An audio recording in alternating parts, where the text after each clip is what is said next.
आपका एक बार फिर स्वागत है हमारे चैनल में। फ्रेंड्स, आज हम बात करने वाले हैं कि आप RTI right to information act किस तरह से डाल सकते हो और इसकी क्या हिस्ट्री है, इसके पीछे किस किस का हाथ रहा है। तो आज हम जानेंगे इस वीडियो के अंदर। तो फ्रेंड्स, आपने अभी तक चैनल को सब्सक्राइब नहीं किया है तो सबसे पहले सब्सक्राइब कर लें।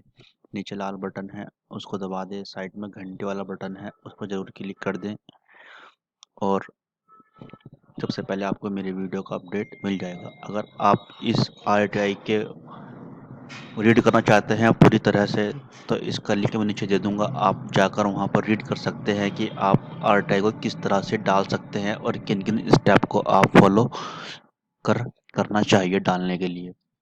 तो फ्रेंड्स, हम बात करते हैं आरटीआई की। जो आरटीआई एक्ट है हमारा, यह 2005 के अंदर बनाया गया था कि जिससे कि जितने भी गवर्नमेंट विभाग हैं उसका हमें इंफॉर्मेशन मिल सके।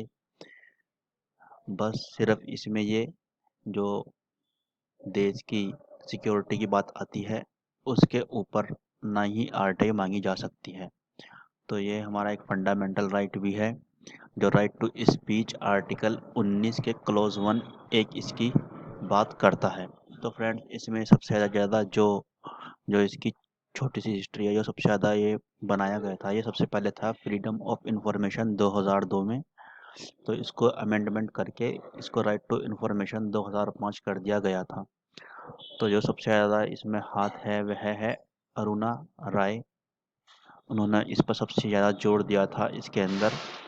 और ये 12 अक्टूबर 2005 को फोर्स की गई थी और 15 जून 2005 में यह पार्लियामेंट द्वारा पास किया गया था एक्ट। तो फ्रेंड्स, अगर हम इसमें हमें जानना चाहिए कि अगर पार्लियामेंट के अंदर किसी मुद्दे के अंदर कोई बात होती है तो जो बात पार्लियामेंट के अंदर की गई है तो उसका फर्ज बनता है कि जनता को वह बताया जाए। अगर जनता को बताया जाएगा तो जनता उसमें हमारी आरटीआई नहीं डालेगी, क्योंकि वो उसको लाइव मिलता रहेगा कि भाई यही काम सरकार हमारी कर रही है। अगर जो देश की सिक्योरिटी की बात आती है, अगर उसका पार्लियामेंट के अंदर मुद्दा उठाया गया है तो उसका बात उठा है तो वह बात भी जनता को बतलाई जाएगी। जैसे कि राफेल का मुद्दा उठाया गया था पार्लियामेंट के अंदर, तो इसी तरह से वह जनता के सामने बात आई। और ये बात नहीं आती तो कोई भी जो जनता है वो आर्डर डाल कर मांग सकती थी, क्योंकि वो पार्लियामेंट के अंदर उसकी बात हुई थी। अगर इसका मुद्दा अगर जो आरटीआई का मुद्दा जो पार्लियामेंट में उठाया गया है, अगर नहीं मिलता है तो हम आरटीआई डाल सकते हैं। आरटीआई एक्ट के अंदर जो पार्लियामेंट में बात होती है उसको प्रावधान दिया गया है इस आरटीआई एक्ट के अंदर के हर बात जनता को बतलाई जाए। जो पार्लियामेंट के अंदर मुद्दा उठाया जा रहा है, यह इसका फर्ज बनता है। तो फ्रेंड्स, अब हम बात करते हैं कि हम सरकार से किस तरह से हम क्या क्या चीज़ हम सरकार से मांग सकते हैं आरटीआई के द्वारा। तो आपको इस ग्राफ से समझना चाहिए। जो ये एक ग्राफ है, हम सरकार से ये मांग सकते हैं, रिकॉर्ड मांग सकते हैं, हम डॉक्यूमेंट्स, मेमोज, ईमेल, ओपिनियन यानी कि जो मत, advice, press release, circular order, book, circular order, lag book, contract report, prepare और सैंपल और मॉडल्स, ये इसके अंदर दी गई हैं। ये हम सरकार से मांग सकते हैं अंडर सेक्शन 2J के अंतर्गत। तो फ्रेंड्स, इसमें ये बात आती है कि क्या NRIB रिपोर्ट आरटीआई से मांग सकते हैं। तो अभी अमेंडमेंट किया गया था कि जो भी पोर्टल हैं गवर्नमेंट के या राज्य के या केंद्र के, वो पोर्टल बनाए और एक NRIB मांग सकता है अपने राज्य की या केंद्र की आरटीआई डालकर।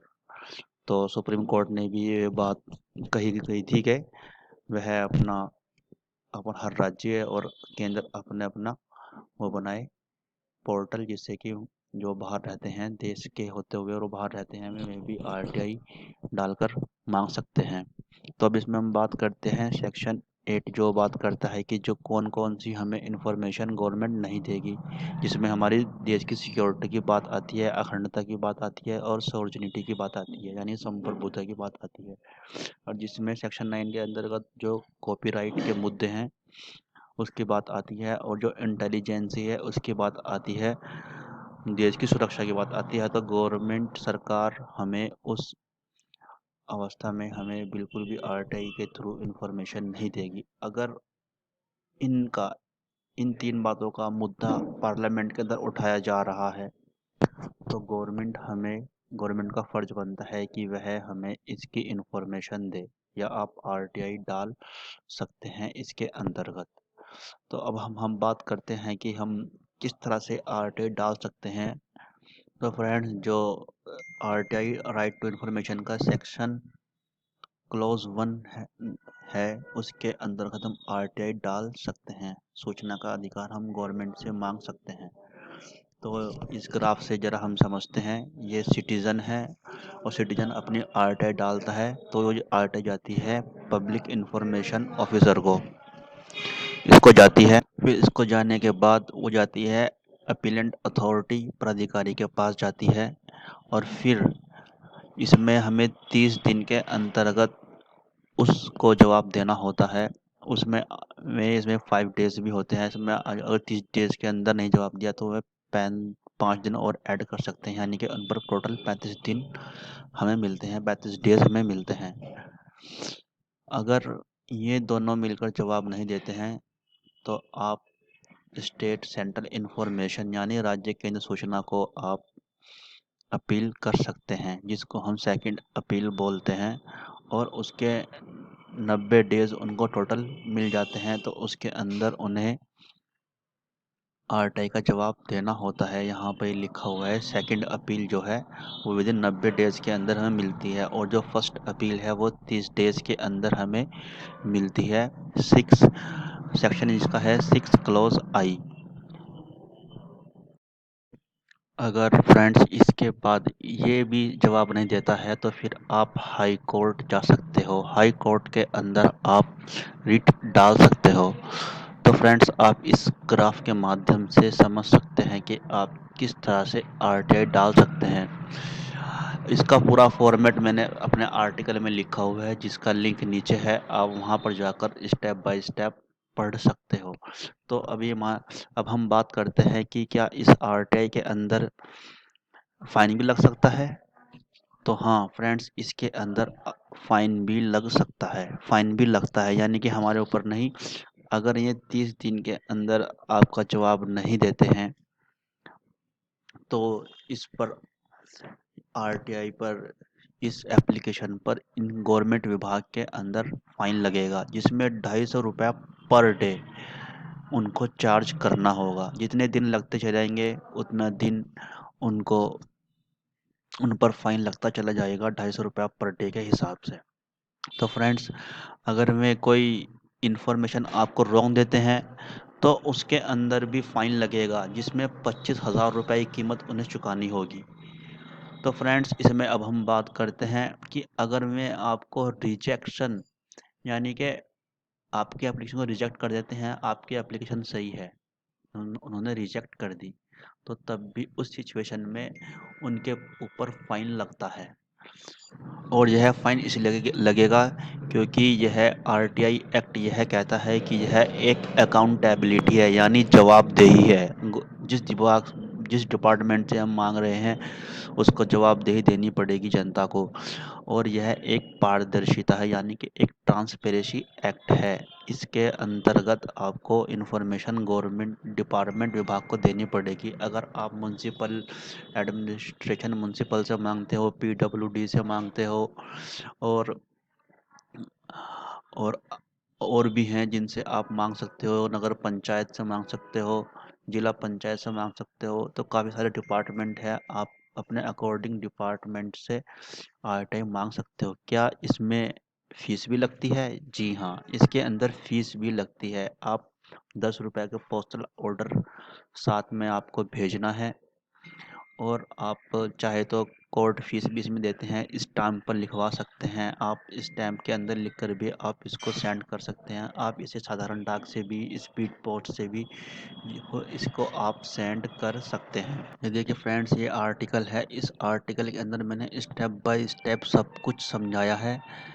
इसके अंदर ये देखिए, यहाँ पर PWD से मांग सकते हैं हम जितने भी गवर्नमेंट विभाग हैं।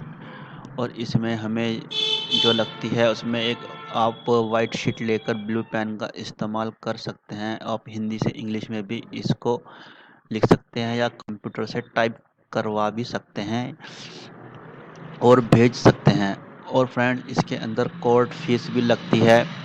और उसमें अगर आप इसमें CD में लेते हो या आप इसकी कॉपी मंगवाना चाहते हैं तो उसमें आपको 2 रुपये पर पेज के हिसाब से देना पड़ेगा। और ये देखिए, यहाँ पर 10 रुपीज़ इसकी कॉस्ट होती है। ये आप स्टाम्प पेपर से होती है या पोस्टल ऑर्डर से आप इसको दे सकते हो। और जो आप RTI भेज रहे हैं उसकी फ़ोटो कॉपी अपने पास रख ले। और जो BPL कार्ड है, जिन पे पीला राशन कार्ड है, तो उनके लिए फ्री होती है। और सिर्फ इसमें आप अपने photography photo state ration card की लगाकर भेज सकते हैं। आपको अपना ईमेल नेम पूरा मेंशन करना होगा। तो फ्रेंड्स, ये स्टेप बाय स्टेप मैंने यहाँ पर सब कुछ समझा रखा है। और यहाँ पर एक फॉर्मेट भी दे रखा है। तो फ्रेंड्स, इसे जाकर आप आसानी से रीड कर सकते हैं। तो फ्रेंड्स, आपने अभी तक चैनल को सब्सक्राइब नहीं किया है तो चैनल को सब्सक्राइब कर ले। ये मेरा है क्रिमिनल एडवोकेट के नाम से। इसको सब्सक्राइब करें और शेयर करें, लाइक करें, जिससे कि दूसरों का भी फ़ायदा हो सके। तो फ्रेंड्स, मिलते हैं नेक्स्ट वीडियो में। जय हिंद, नमस्कार, अस्सलाम वालेकुम।